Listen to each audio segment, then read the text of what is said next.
ML and Tom welcome you to the First, the Last, the Nerdom, the podcast where we dive deep into all things geek culture. Today we're swinging into the latest installment of the Planet of the Apes saga with Kingdom of the Planet of the Apes. We'll break down the film's plot, explore its connections to the classic series, and see how it stacks up in the ever-expanding Apes universe. So grab your banana and let's get started. Good evening, Tom. How are you doing? Ooh, banana. Yeah, I'm good. Awesome. Well, just like our intro and theme song say, we are the First Last Nerdom. I'm gonna do the very quick plugging. I'm got my timer here, keeping it on down the line. You can always find us on YouTube. We would appreciate it so much if you could like, comment, subscribe, share it out if you like what we're doing here. If you catch on something, we'd love that. Tom, as always, heads up our social media side. You can find him on Reddit. That would be u/FirstLastNerdom. He is at large there. Also on Twitter as well, or X, excuse me, at McAllister_T. As always, you can always find me on ApeIt.Ink. That is my publication of record, as well as on Twitter, although I'm in Twitter timeout. Or X timeout. So, but you can find me regardless at ApeIt_Ink. And with that being said, we are going to start talking about this film. So, what made you want to go with this one this week? As we're aping around with it. Well, because we did a whole bunch of ape movies right at the beginning of our podcasting days. We weren't sure how our stuff would go and what format we should do, and we decided to cover all I don't know how many movies it was. I think four of the originals, and then I think you did the four of the new ones, and we had just watched our segment of the movies, so there wasn't much of a back and forth. So yeah, we may revisit that someday, those movies, but in the more consumable chunks as opposed to doing them all at once. No, I agree. Yeah, this was our third episode too, so it's going back in a little bit of archaeology here.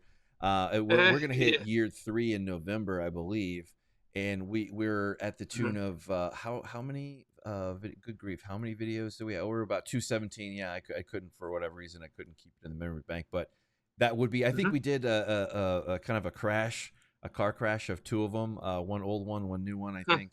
Or we kind of swept up all of them, all the original and all the new, and met in the middle and discussed it. So very cool.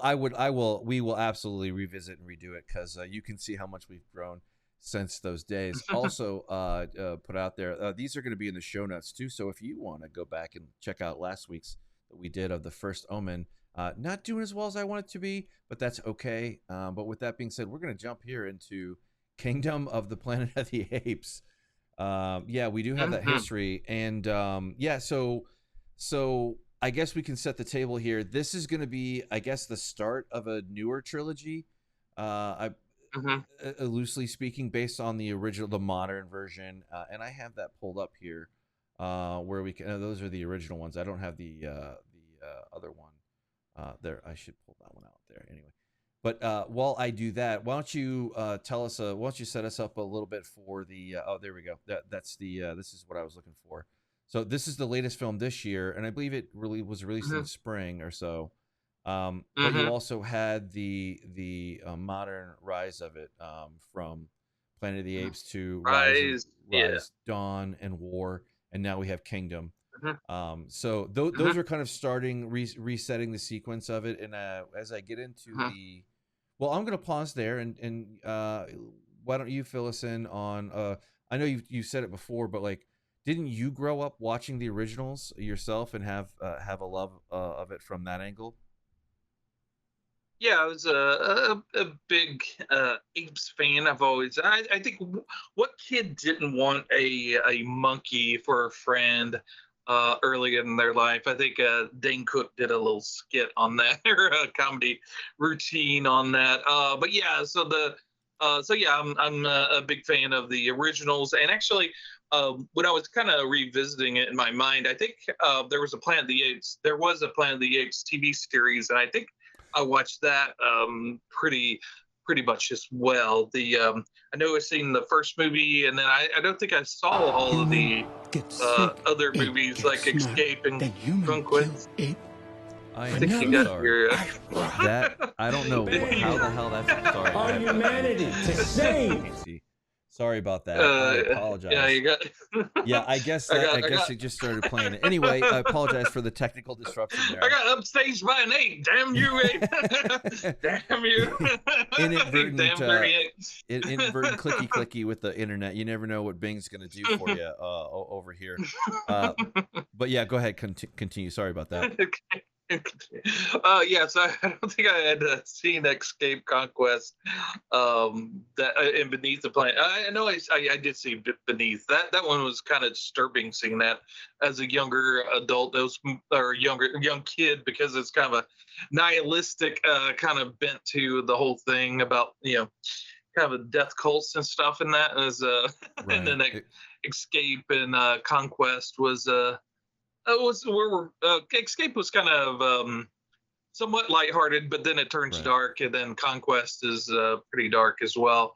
But yeah, so the newer ones, Rise, Dawn, and War, sort of covers Caesar's kind of arc. Those movies kind of make a good trilogy, and then like you were saying, Mike, this Kingdom is kind of takes place a few generations later after War of the Planet of the Apes, or for the Planet of the Apes. And so Kingdom is sort of like, I guess, the start of maybe a new trilogy, as you were saying, kind of maybe getting it closer to what the Planet of the Apes of the original, that timeline. Do you think they'll actually lead up to Planet, or is this sort of a alternate multiverse kind of thing?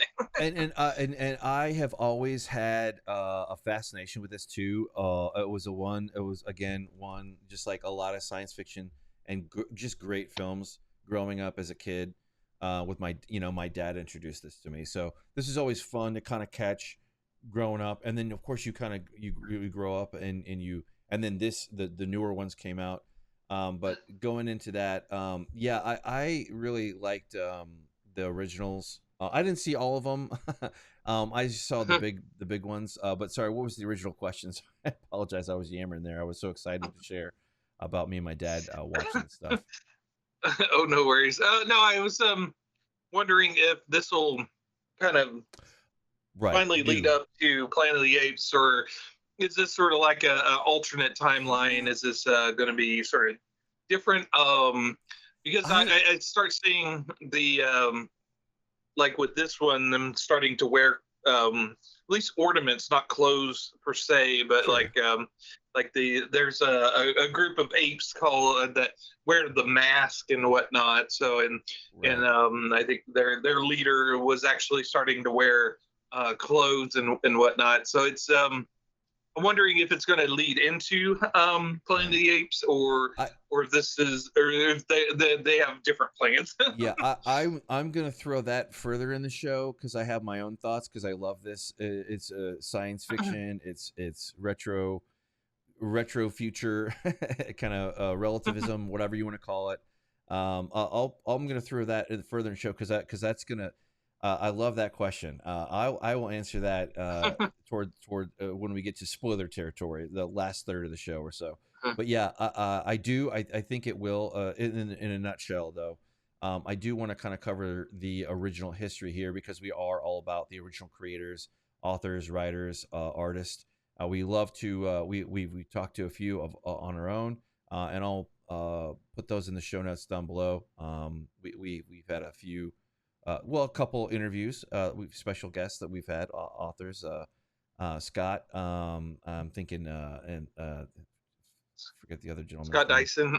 Yeah, Scott Dyson. And Joe Lansdale. Yeah, Joe Lansdale as well. Yep.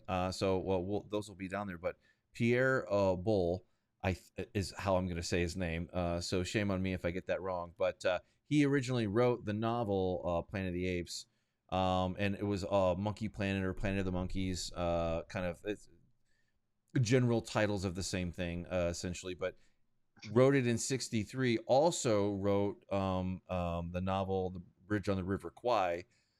So he is not really a hard science fiction or science fiction per se, but I did not know this originally for the whole thing in research for this show, which is why I love this, that we should absolutely revisit the originals and give them a fair shake. But all that being said, that was the original one, which rolls us up to this one, the new trilogy set up for today.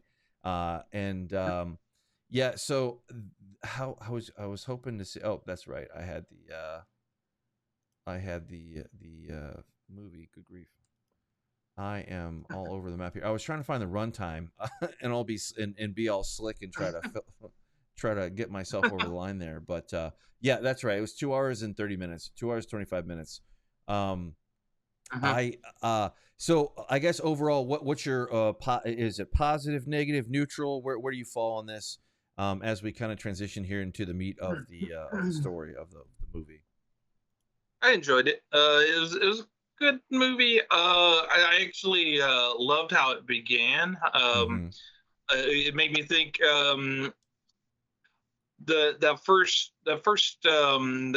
It begins with Noah and his pals. They're looking for eagle eggs, and the whole sequence of them going into that very beautifully done. And it kind of posed the question: is this an animated movie? Because especially that beginning segment, all of that was created digitally because there's no building that's overgrown. I'm sure they did all of that digitally, and all the animals and whatnot are digitals.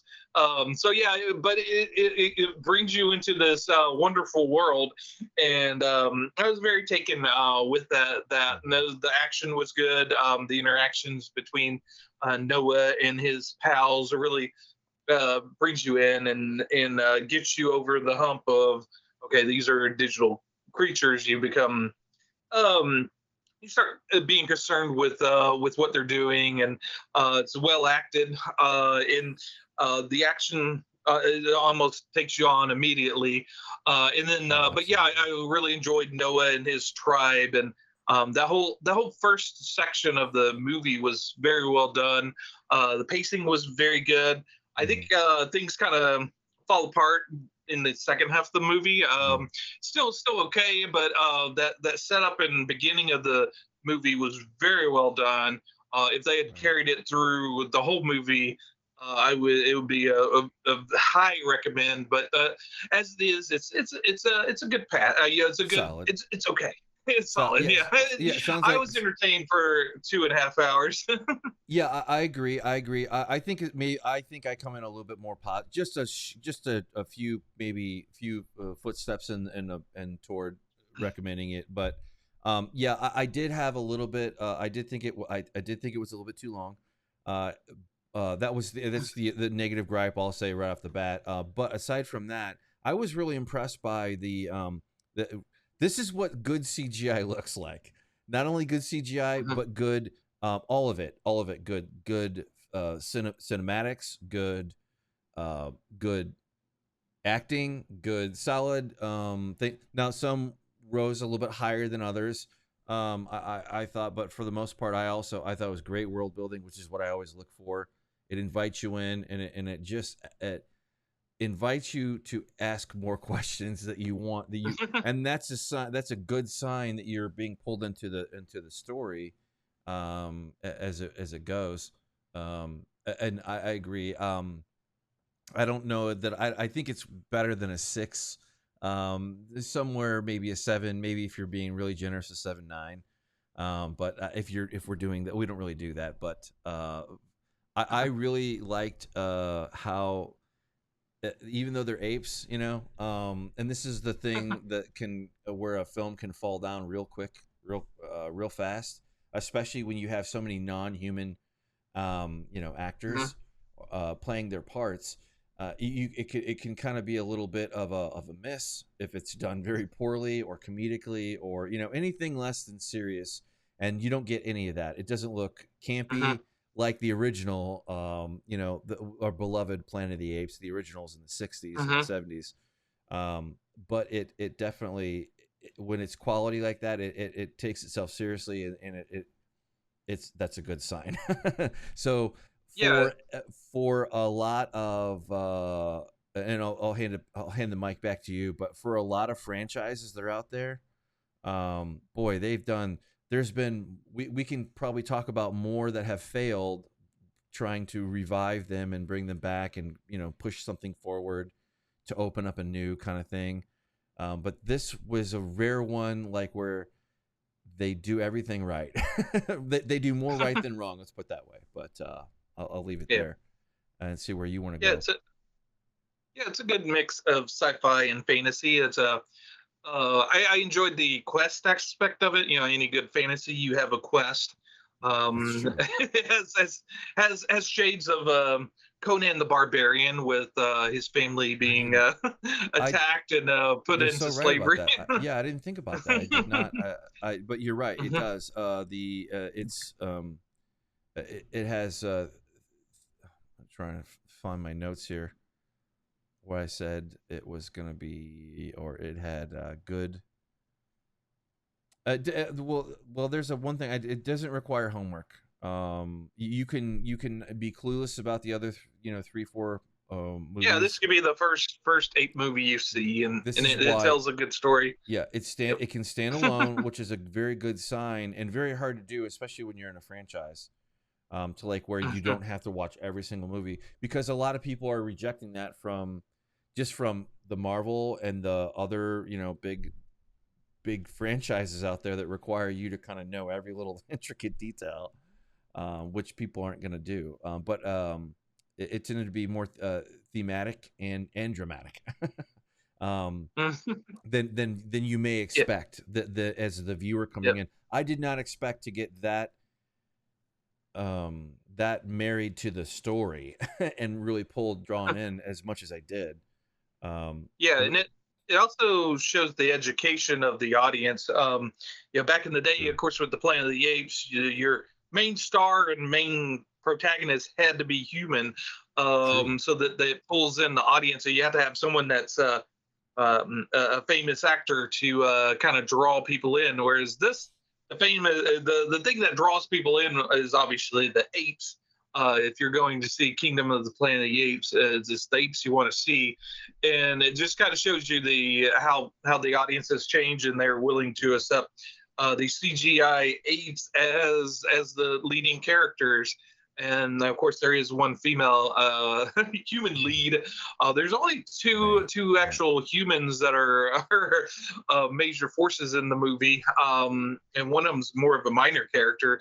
So it's mainly the apes that take over this movie, and they kind of smartly put people in that maybe aren't quite as big or well known, and so that they kind of bleed into the apes, and you don't see, if they put like Robert Downey Jr. in there, and everybody's talking about Robert Downey Jr. as an ape and freaking out, as opposed to really actually feeling it's a real character. So I think they did a good job of getting actors that aren't quite as well known to play the apes. And also, it's cheaper. Obviously, they want to pour in the money into the actual effects to make them look as good in the it's kind of money wasted if you're going to hire someone like Robert Downey Jr. to be an ape and make him into an ape and you don't really see him.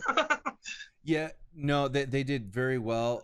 Kevin Durant, who plays the Proxima Caesar, the main villain of the film, and Owen Teague, who plays Noah.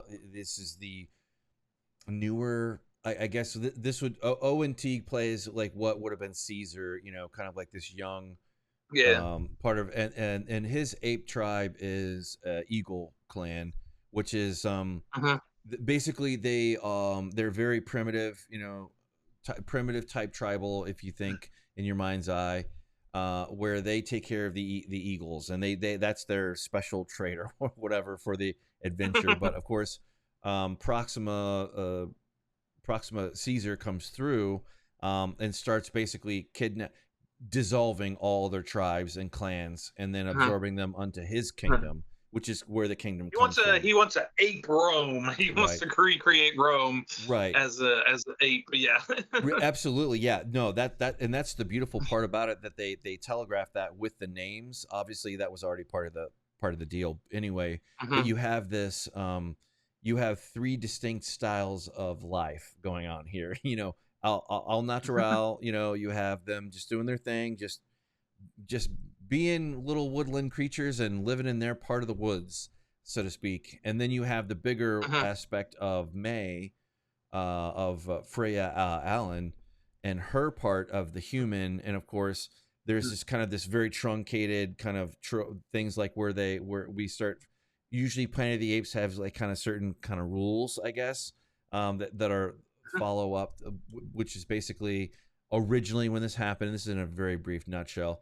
A virus happens, and it basically gives the ability to be smarter to the apes, simians, and it makes us a little bit less brighter, and we lose the ability to communicate, essentially, talk, and variations on that thing. Now, in the book, it was due to like evolution, and also in the movie, they don't really spend too much time on it in the movie.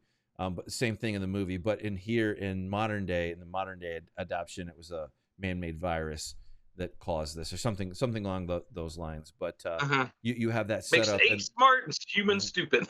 Right. So you have the human world represented by May, and then you have this very other plot going on to like where she isn't all that she seems, which is not lost on Noah, our antagonist. He ends up learning a little bit of a lesson. When we won't necessarily have to go into that per se, but it just kind of sets up this. There's so much more storyline than I would have thought that they would have been able to get away with. But it works very well for setting up that and then traveling through this adventure of how they're going to do it. And I'll leave it there. Yeah. We're probably down closer to spoiler territory than not. I think we got about 13 minutes left or so. But I don't know where you want to go from here or not. But I really, Owen T did a great job, and it really drew you into. Again, it draws you in, and you want to ask more questions. Like, what happens next is the biggest one. How about you? Yeah, I think. Well, yeah. I think it's a long movie. They do cram a lot of stuff into the movie. There are certain aspects of the movie that they should have probably spent a little more time on. Obviously, with the relationship between Noah and Nova, who we learned later her real name. But yeah, the whole, which is a wink and a nod to the original. Yeah, obviously it's an Apes movie. They probably could have spent a little bit more time kind of letting us know about Nova and her side of things. Although I think it was intentionally kind of left kind of shadowy, so for the big reveal at the end. So obviously we won't get into that, but yeah, so that'll probably be something for a future movie. But I think the movie does like the first half very well with the world building of like you said, the Eagle Clan, introducing that tribe. You really wanted to know more about it, and then obviously it gets attacked, and there becomes like a quest, Noah trying to regain his tribe, and that whole thing. Of course, the orangutan, I forget his name.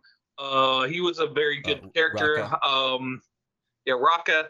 I thought he would come back later. That's so true. I'm used to those fantasy movies where you think something happens, but then it doesn't. But anyway, I think the Raka put in a lot of energy into the movie, and once he was gone, a lot of that energy kind of left the movie, because he kind of provided the humor and the warmth of the movie, he kind of balanced out Noah and Nova. Whereas with him gone, of course the king the king ape kind of brought in some interesting tones to it, as well as William H. Macy. But I think the whole prison thing kind of dragged a bit. and I understand it because how exciting can you make a prison? But and obviously you can't rush that. You kind of have to develop it a little bit, but it kind of weighs down the movie towards the middle, and the ending was okay. It sort of plays out how you would think it would. There wasn't any too big exciting moment. There was a lot of surprises for me. So it's an adequate ending. But there wasn't like I wasn't overwhelmed like I was in the beginning of the movie. In the beginning of the movie, I was like, oh wow, you're really giving me something new, something fresh, something I could really sink my teeth into. I'm enjoying this. Oh, we're in the prison now. Okay. All right, because it becomes a prison movie, and I've seen prison movies. I've seen them 1,000 times before, like that. and they didn't really do anything revolutionary during that. Like they did in the beginning. I really wanted that energy to go through the rest of the movie, and it wasn't there. Again, I still enjoyed it, but they could have spiced it up a little bit. I agree with you. I also I thought at the top I thought it was just a little bit too long. Was too long is what I wrote down. I also wrote down that more hits than misses. It does carry. It carry and walks away solidly doing it, but only just so, right? A few of the emotional scenes really did land, but some were meh. I was gonna say too, it tries to do a lot and it shows sometimes. The things that I liked about it, kind of piggybacking on what you were saying, is it covers a lot of ground, and also some very interesting aspects of this ape world, which again, if I could touch on one, where they live, the original Eagle clan, the original tribe of apes, they live in these big, tall kind of nest, I guess, kind of treehouse kind of things, reminiscent, I guess, more primitive, but reminiscent of like the original that we are introduced to when they rebooted everything with Marky Mark and all the ones after that. But that is also kind of like, it's just like you have that natural draw in, like it's a good treat for the kid in you, I guess, to kind of, you're in a jungle gym, a tree house essentially, is what we would call it. But yeah, I agree. William H. Macy did a great job. He wasn't in it too long, but Kevin Durand playing the Proxima Caesar, which is closer to Caesar. I think it's Latin for close. Little thrown a little 1 year 1.5 of Latin. to me, all that, but great sci-fi. I love the sci-fi, because they I guess we're getting into the last I don't know, 7 minutes or so that I wanted to get in. I want to touch on real quick was they line it up really good for kind of the future, especially when they have that scene, very touching scene of that telescope, and then you see. You see Noah look through it, and May, the Freya Allan, she looks through it and kind of like closer to the story. I'm not really giving anything away, but it kind of like at first, before that point, it was just a dumb human, like a dog.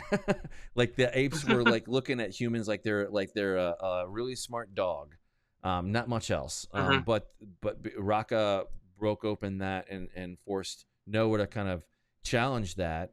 And then he actually had that interaction with her, and it only builds from there. So the scenes like where they build that relationship are very good, very well done, especially with how they did it with the communication and different. It's just they did a very good job on that. That's one of the things I think they touched on very well. What do you think about how it wrapped up, and are you excited for the next one? Are you gonna be a little more cautious, I guess? No, I'll definitely see another one. No, it plays the part of the ape and the human very interestingly. Of course, you're definitely on the side of the apes during this movie. The humans, they're very sneaky. You can't trust them. So, and this is very much kind of reinforced with this movie. So yeah. it's an interesting take on the whole scene. But yeah, overall, the broad strokes are interesting. And like I said, I enjoyed how it ended and the promise of what was to come with the new with the future movies. And I think it did quite well at the box office. It kind of did double what the budget was. So I think because I think it was like it was 160 million to make, and it made close to 400 billion. So yeah, so we may have some more apes in the future. But yeah, I enjoyed it. Like I said, some quibbles towards the end. I expected one of the apes, one of his apes friends, to betray him. Maybe side with the king. They like I said, everything kind of worked out kind of easily for them towards the second half. It's funny you say that. I thought the same damn thing when that happened. Like when there was a critical scene, and it's like, oh boy, you're not. Yep, that was interesting. That was very interesting. So I think they kind of missed their opportunity there for a little bit more tension and a little bit more intrigue. Maybe the people that wrote it or directed it kind of fell in love with the characters and didn't feel the need to have the portrayal. But I think it would have worked better for the tension. And I don't know if they could have found a way to bring back Rocco, that would have been good too. But anyway, that doesn't mean that he can't be in the future movie. So that's true. Who knows? I will say there are two Easter eggs that I want to call out. Obviously on the screen there we have a poster, and you can see in Rocca. This is the Rocca character on the movie poster here. He's wearing a necklace that has a circle with a diamond in the middle, touching each inner edge of the circle, and that is from the original movie Caesar, where you see what happens and how humans die off and how apes rise. That was his where he was living with the family, was up in the attic, and that was the window that he would look out on, and it had the framing there. So it's kind of a cool thing. And then the original the beach scene where they're initially kind of where you're rolling into where everybody's captured and you're rolling into Proxima Caesar camp, his kingdom.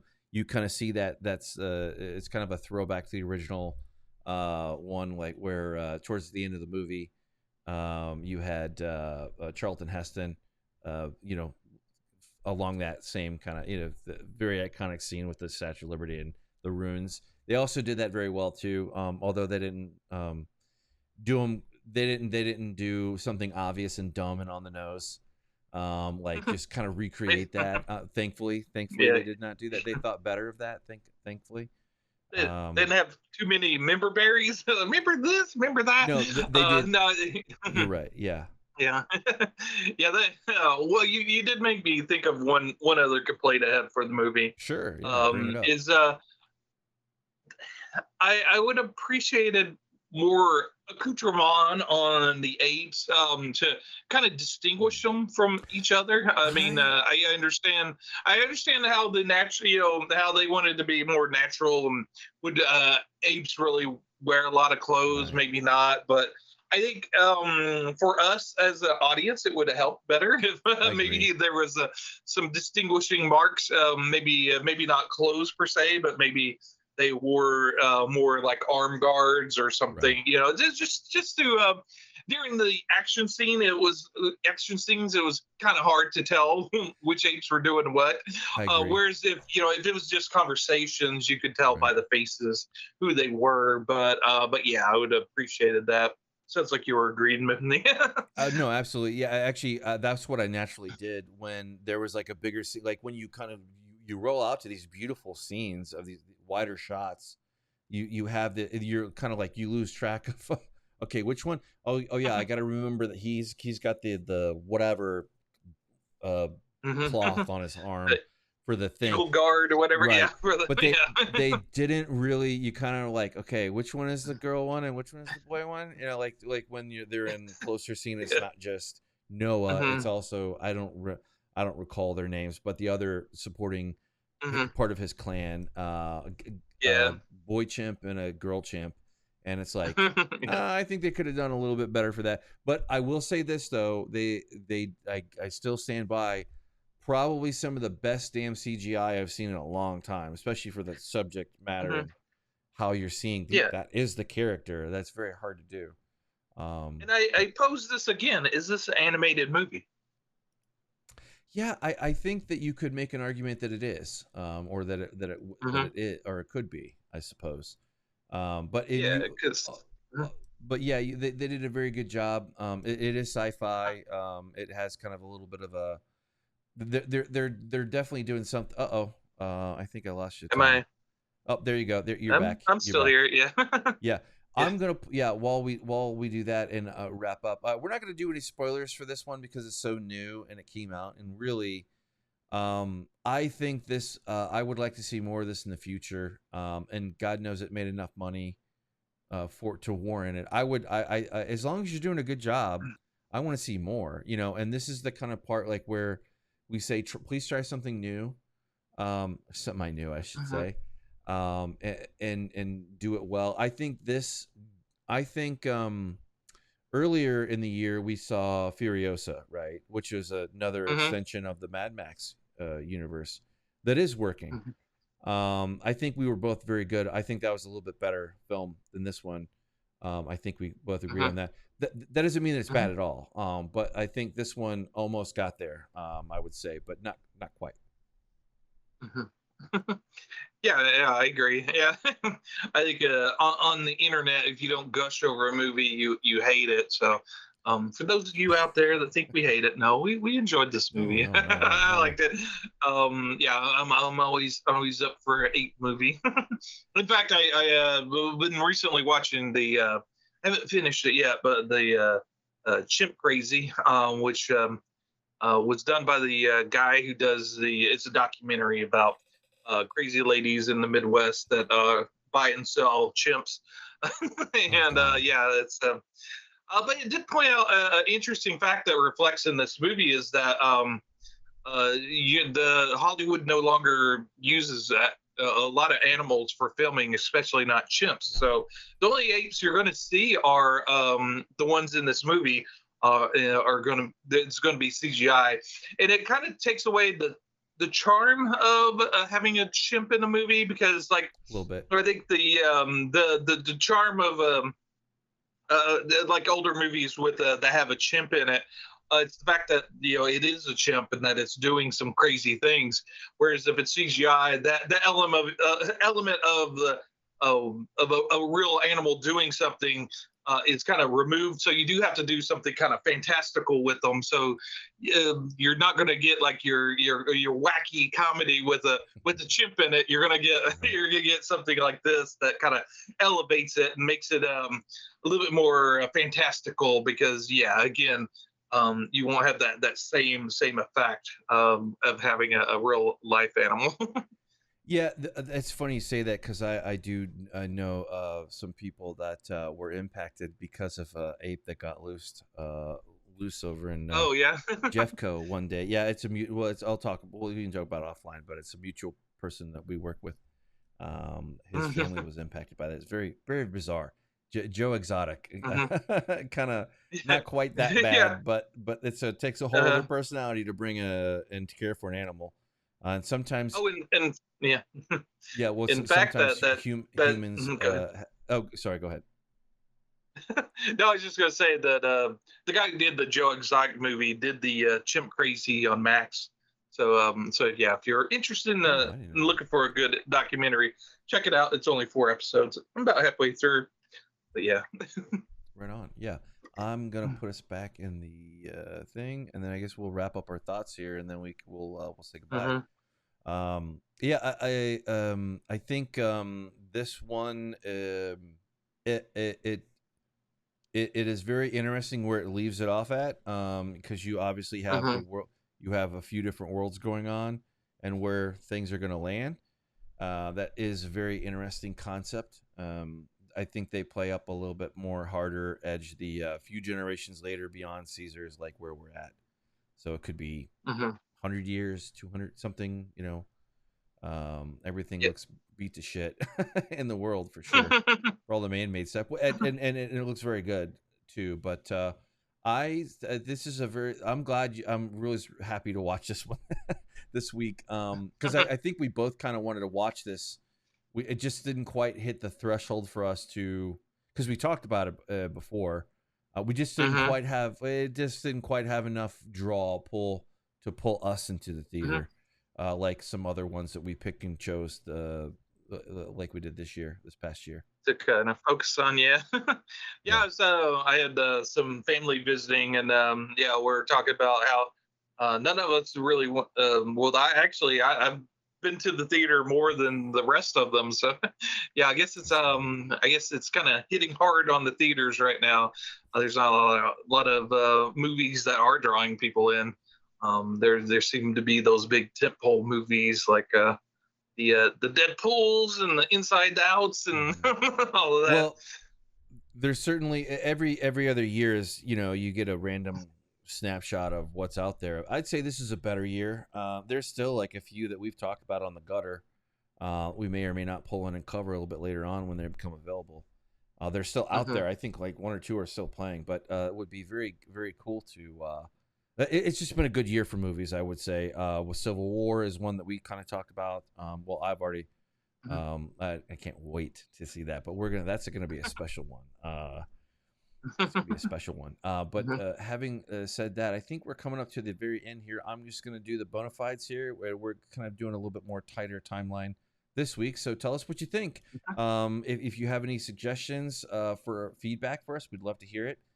You can always find us at YouTube, the First, the Last, the Nerdom. Tom, as always, heads up our social media presence on Reddit. Yep. You could tune in on my Reddit and see if my posts get removed or not. Right.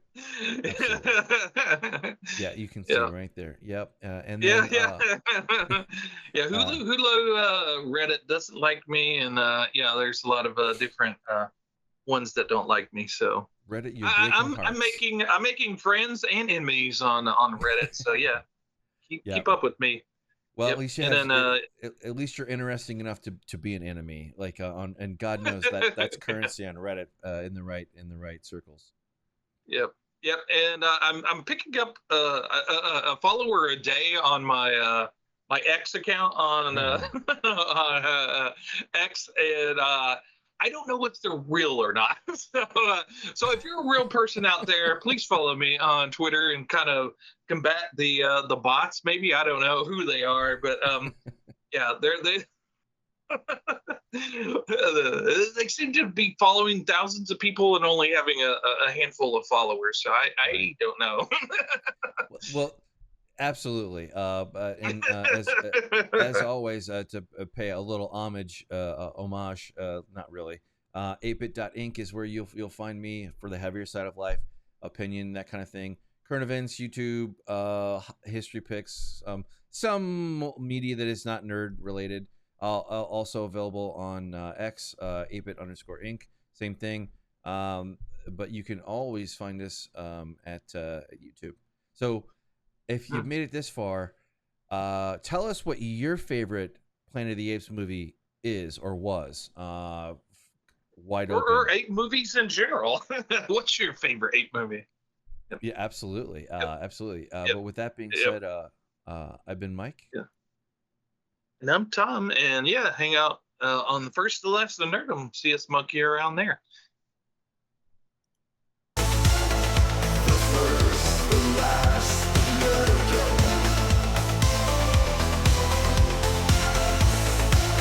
In dark we find our kingdom. Horror, love, eternal dance, fantasy and sci-fi trance.